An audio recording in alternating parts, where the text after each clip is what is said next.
السلام عليكم ورحمة الله تعالى وبركاته. إخواني أخواتي، اللجنة التأديبية للفيفا ترفض الاحتجاج الذي تقدم به الاتحاد الأرجنتيني بعد الهزيمة أمام المنتخب المغربي ب2-1 في المباراة الأولى من الألعاب الأولمبية باريس 2024. مقابلة اللي غتجرى اليوم بين المنتخب المغربي والمنتخب اوكراني. مقابله غتجرى مع 4 بتوقيت المغربي، والماتش او التيران لانه عامر كومبلي كيف كنقولوا حنا بالدارجه ديالنا، لان 60 الف متفرج اللي كاينه في التيران اللي قطعوا التذاكر ديالهم اللي غادي يدخلوا التيران.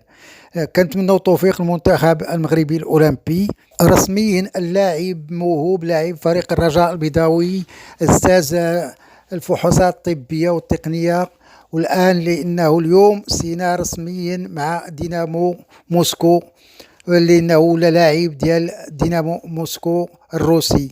كنتمنوا ليه التوفيق هذا اللاعب هذا، وكنتمنوا ليه حظ سعيد مع الفريق ديالو الجديد ومع المنتخب الوطني المغربي، ان الفحوصات كلها دارت في باريس. في كاين المنتخب المغربي حاليا، لانه البارح في يوم الامس جرات الفحوصات الطبيه واجتازها بنجاح، واليوم لانه سينا العقد ديالو رسمي، لانه دابا لاعب لدينامو موسكو الروسي. نتمنوا ليه التوفيق. اخواني اخواتي، ما تنساوش تابوناو وفعلوا الجرس، ديروا اللايك باش نوصلكم كل حاجه جديده. والسلام عليكم ورحمه الله تعالى وبركاته.